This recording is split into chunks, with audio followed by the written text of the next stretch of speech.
1월 28일 토요일 새벽 기도에 하나님 앞에 드립니다. 옛사람에게 말한 바 살인하지 말라. 누구든지 살인하면 심판을 받게 되리라 하였다는 것을 너희가 들었으나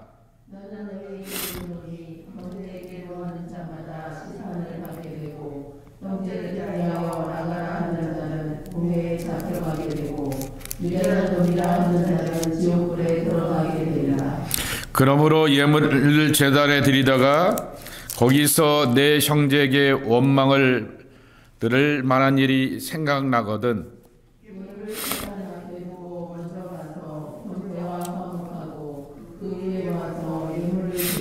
너를 고발하는 자와 함께 길에 있을 때 급히 사화하라.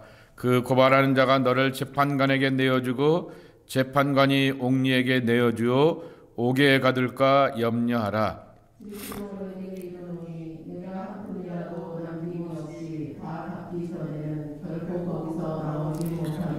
또 간음하지 말라 하였다고 하는 것을 너희가 들었으나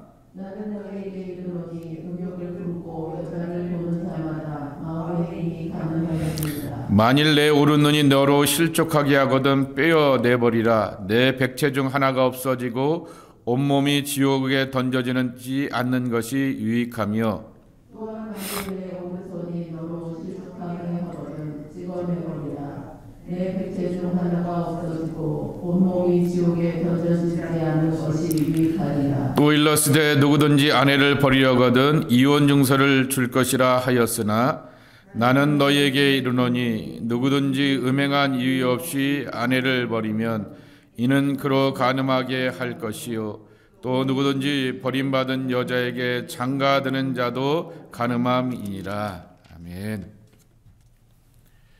산상수훈의 말씀 가운데서 나는 너에게 말한다 라고 하는 패턴이 16가지가 있습니다. 산상수훈이 마틴 루터의 표현대로 하면 하나님의 파라독스, 예수님의 파라독스라 이렇게 말하였습니다. 지금까지 우리가 알고 있는 구약의 율법과 정신의 모든 것들을 뒤집어 보는 것이죠.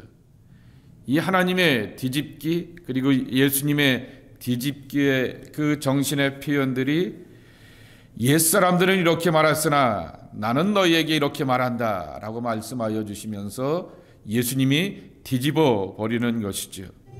첫 번째가 오늘 말씀해 보게 되면은 노하지 말라 라고 하는 것이고 형제와 화해하라 라고 하는 그러한 말씀인 것입니다. 21절 말씀해 보게 되면은 6계명에 살인하게 되면은 10계명 가운데서 6계명 가운데 살인하게 되면은 당연히 심판을 받게 되어 있을 것입니다. 형제와 이웃에 대한 분노가 살인만큼 중한 벌이다, 범죄이다 라고 하는 것을 말씀하게 되는 것입니다. 이것을 이렇게 풀어볼 수가 있을 것입니다. 우리의 신앙생활은 내가 경건하고 내가 철저하게 하나님 잘 믿는다라고 하여서 안전하게 신앙생활하는 것이 아닙니다.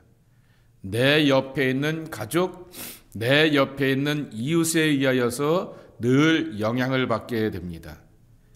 신앙에 좋은 사람들을 통하여서 나도 저렇게 믿어봐야지, 저렇게 정말 하나님의 은혜로 살아봐야지 라고 하는 신앙에 좋은 영향을 받기도 하게 되지만은 찌르는 가시가 되고 아픔이 되어서 좌절을 경험하기도 하고 흔히 말하는 상처 입었다라고 하는 말을 종종 쓰기도 하게 되는 것입니다.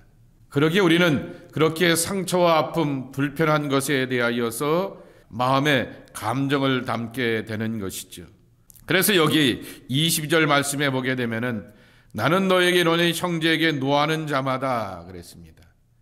노하는 자는 살인하는 것만큼 중한 벌이다라고 예수님께서 말씀하십니다. 그런 나를 불편하게 하고 나를 힘들게 한 사람을 향하여서 여기 나가라라고 하는 말을 쓰게 됩니다. 정말 영어로 표현하면 F워드가 나오게 되는 것이고 SH 그러한 표현들이 나오게 되는 것이죠. 그리고 한국말로 표현하게 되면 뒤에 무슨 베이비가 나오게 되는 것이죠. 미련하다, 어리석은 놈이다, 바보 같은 뭐다라고 하면서 나를 힘들게 하고 괴롭게 하는 사람들을 향하여서 그렇게 말하게 됩니다. 장폴 사르트르의 유명한 연극이 하나 있습니다. 출구 없는 방이라고 하는 연극인데 거기서 그가 던지게 되었던 유명한 화두가 하나 있지요. 이웃은 지옥이다 혹은 타인은 지옥이다 라고 하는 유명한 그러한 표현인 것입니다. 왜 그러냐라고 하게 되었더니 언제나 우리는 타인의 평가와 타인의 판단 가운데서 삶이 흔들릴 때가 많이 있다라고 하는 것이죠. 그래서 우리는 왕따 당하지 아니하려고 참 꽤나 애쓰고 노력한다라고 하는 것이죠.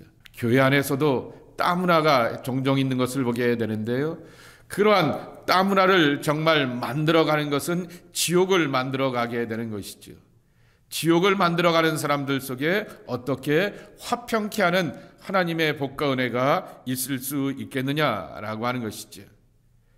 그래서 정말 그 이웃들과의 그 관계 속에서 어려움들을 겪게 되고 그 어려움들 속에서 내가 그렇게 스스로 분노하게 되면서 감정을 담아서 나가라 말하게 하는 것처럼 나의 표현을 가지고서 표현들을 하기도 하고 마음에 어떤 거칠고 불편한 것들을 담고 있게 되는 것입니다. 그런데 그러한 사람들 어떻게 되느냐? 살인하는 자들과 똑같은 심판과 벌을 받을 것이다 라고 말씀하여 주고 있는 것입니다. 예수님께서 산상수훈을 하시면서 제자들에게 제일 먼저 하셨던 말씀이 팔복이었던 이유가 바로 여기 있는 것입니다. 그 팔복의 첫 번째 복은 심령이 가난한 자가 된다라고 하는 것입니다. 그리고 천국이 그들의 것이 된다라고 말하게 됩니다.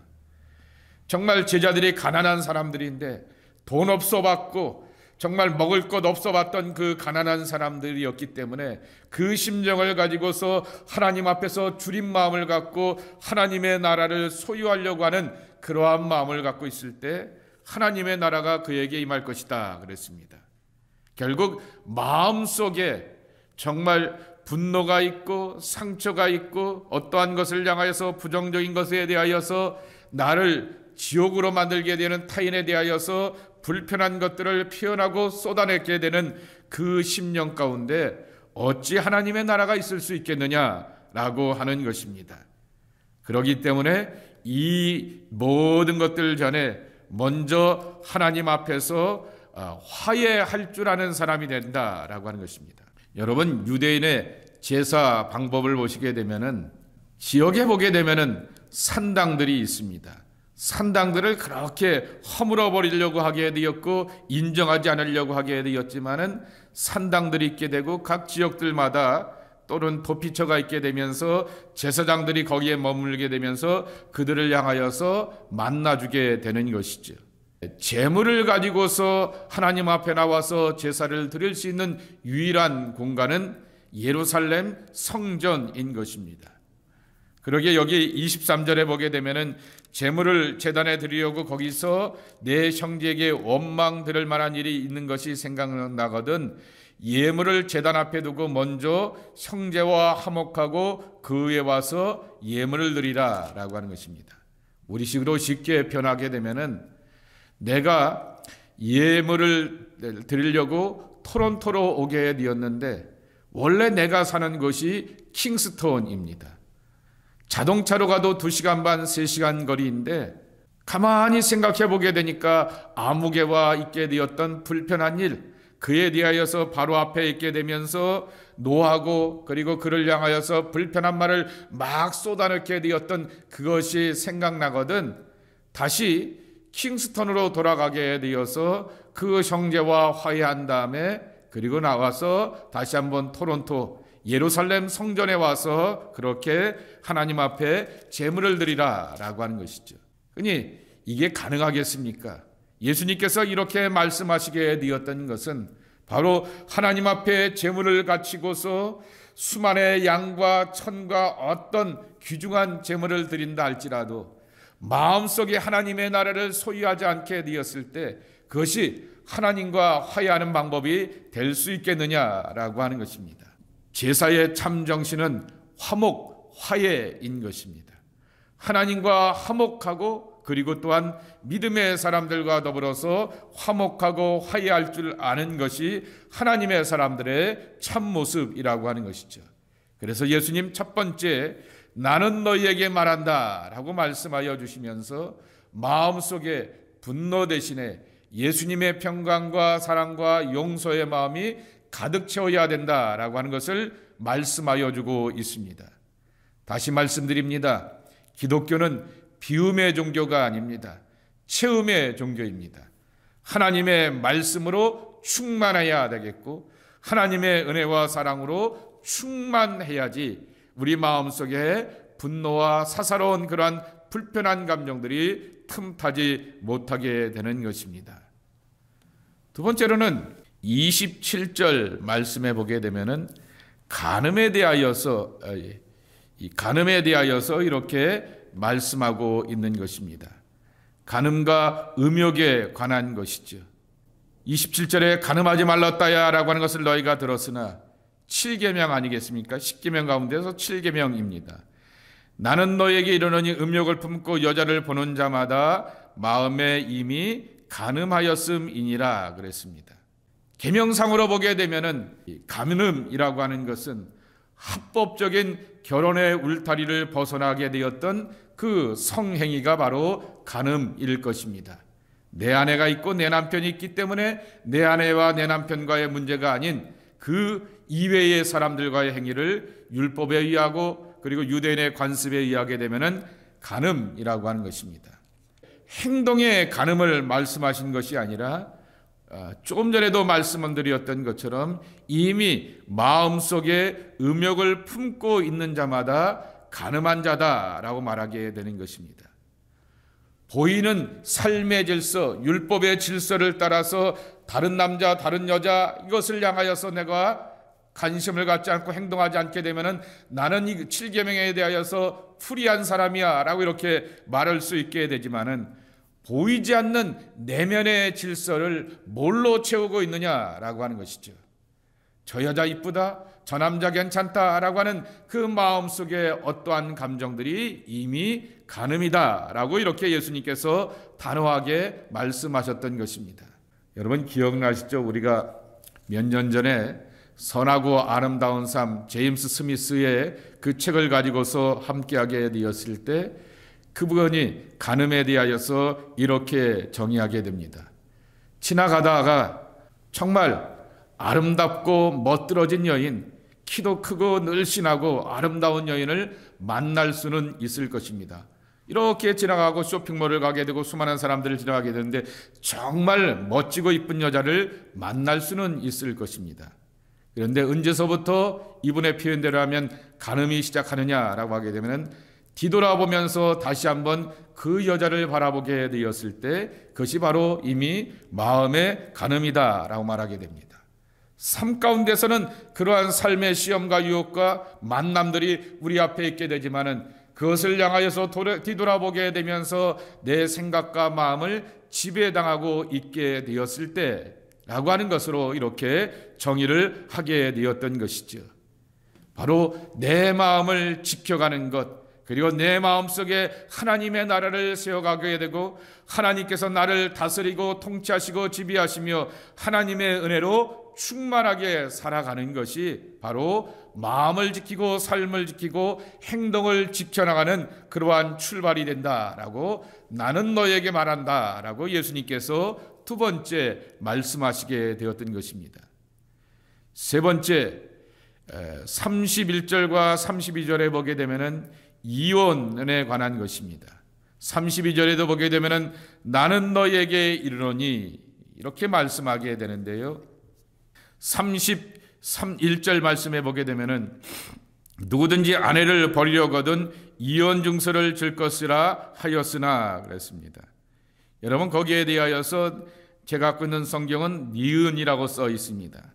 그 니은의 밑에 나오는 코멘트는 바로 신명기 24장 1절과 3절의 말씀인 것입니다. 그때 보게 되면은 여자를 향하여서 이혼 증서를 써주게 되었을 때 그 여인이 간음하게 되었을 때라고 하는 것입니다. 그랬을 때 그 아내를 버리게 되고 이혼증서를 써주게 되면서 내치게 되는 것이죠. 예수님이 이때 이 말씀을 하시게 되었을 때는 남성 위주의 사회이고 남성들이 정말 아브람도 그리하게 되었고 이삭과 야곱도 그리하게 되었던 것처럼 철을 열어드려도 축첩이 가능한 그러한 사회였다라고 하는 것이죠.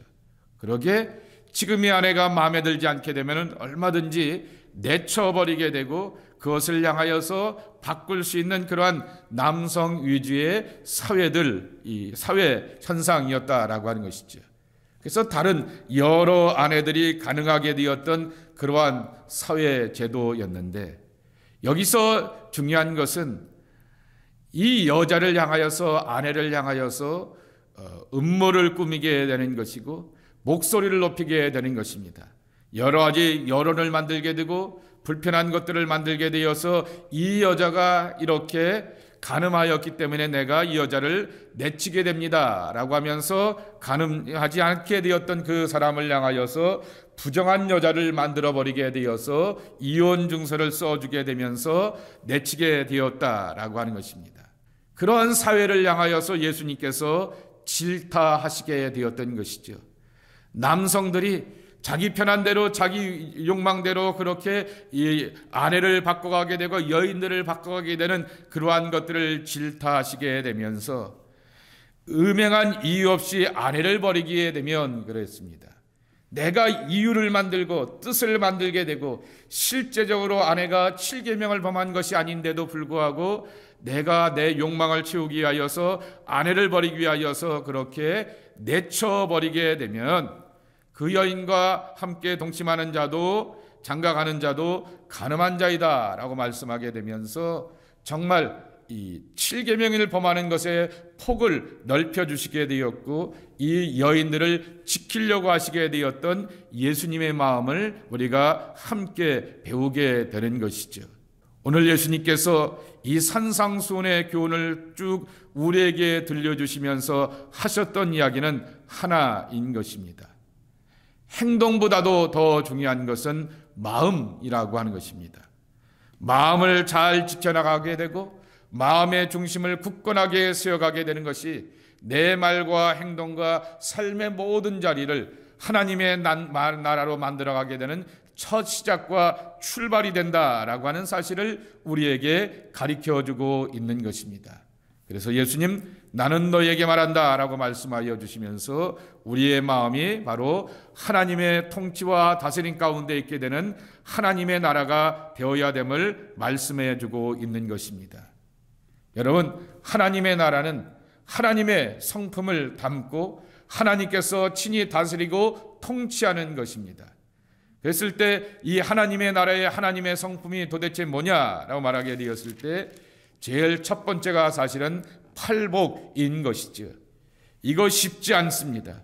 엄청난 도전입니다. 그러나 이 복이라고 하는 말을 행복이라고 이렇게 바꿀 수가 있다라고 말씀을 드렸습니다. 비아투드라고 하는 팔복의 그 표현이 행복이라고 하는 말이 되는 것이고 어거스틴은 축하한다라고 이렇게 congratulation on이라고 이렇게 말하게 되면서 심령이 가난한 자는 복이 있다라고 이렇게 말씀하게 되었던 것입니다. 축하드립니다. 심령이 가난한 여러분이라고 이렇게 말씀을 드리며 왜냐하면 천국이 여러분의 것이기 때문입니다 라고 이렇게 소개하여 주시기도 하고 풀어서 주기도 하였던 것입니다. 내 마음 가운데 이 하나님의 성품, 하나님을 닮고자 하는 마음, 그것을 예수님이 보여주셨고 예수님이 가르쳐 주셨기 때문에 왜 예수님이 우리에게 중요한가라고 하는 거죠. 십자가의 구주로서만 예수님을 그렇게 믿으려고 해서는 안 되는 것입니다. 예수님의 몸짓, 예수님의 가르침, 예수님께서 보여주시게 되었던 그 정말 온전하고 온유한 그 삶을 향하여서 담고 흉내내려고 하는 것이 진정한 참구원이며 이 땅에서 하나님의 나라를 소유하는 주의 백성들의 삶이라 말할 수 있을 것입니다. 여러분들에게 예수님을 다시 한번 소개합니다. 이 예수님을 닮고 예수님을 의지하며 여러분의 심령 가운데 하나님의 나라를 굳게 세워나갈 수 있는 하나님의 복된 사람들 되기를 바랍니다. 사회적으로 율법적으로 여러분들은 살인하지 않았을 것입니다. 간음하지 않았을 것입니다. 이혼하지 않았을 것입니다. 그러나 그 속에 하나님의 나라를 만들어가지 못하게 되면은 살인의 실수와 간음의 실수와 이혼의 실수를 이미 우리가 범하고 있는 것을 기억하며 마음속에 하나님의 나라를 굳건하게 세워갈 줄 아는 믿음의 사람들이 저와 여러분이 되어야 하겠습니다. 여러분의 심령 가운데 주의 나라가 거룩한 영광으로 임재하시기를 예수님의 이름으로 간절히 축복합니다. 하나님 아버지 감사합니다. 오늘도 주님 앞에 나와 기도하며 하루를 시작하는 저희들로 불러주시고 초대해 주시니 감사합니다. 기도하며 주의 말씀을 의지하는 이 자리가 하나님의 나라를 만들어가고 세워날 수 있는 거룩한 자리가 되게 도와주시고 은총과 평강의 자리가 되게 하여 주옵소서. 정말 하나님의 나라는 하나님의 성품으로 가득 채워가는 것이다 말씀하여 주셨는데 주님, 우리가 예수 닮기를 원하고 예수님의 가르침을 흉내내기를 원하고 예수님의 가르침과 교훈을 따라서 삶을 재정비하면서 온전함으로 나가기를 소망합니다. 무릇 지킬 것 가운데서 내 마음을 지키라. 생명의 근원이 이에서 남이라 말씀하여 주셨듯이 왜 우리가 마음을 지켜가야 되는지를 오늘의 말씀을 통하여서 다시 한번 깨닫고 배우게 됩니다. 주님, 우리가 행동하는 것에 실수는 범하지 않는다 할지라도 사회적인 제약이 오기 때문에 행동으로 실수하지 않는다 할지라도 마음속에 실수와 연약함을 갖는 것이 우리의 모습인 것을 고백하게 됩니다. 주여 늘 용서하여 주시옵시고 이 마음을 예수님의 사랑과 예수님의 말씀과 예수님의 은혜와 성령의 임재하신 가운데서 가득 채워갈 수 있는 저희들로 축복하여 주시옵소서. 성령 충만, 말씀 충만, 예수 충만, 그것이 바로 우리의 심령이 되게 하여 주옵소서. 오늘도 기도하며 그 은혜를 구하는 당신의 사람들을 하늘의 거룩한 것들로 채워주시기를 소망합니다. 내일은 주일입니다. 복된 날 되게 하시고 안식의 날 되게 도와주시옵시고 하나님을 경험하며 만나며 하나님의 임재 아래 들어가는 모든 예배들 될 수 있도록 축복하여 주옵소서. 예수님의 이름으로 간절히 축복하며 기도하옵나이다. 아멘.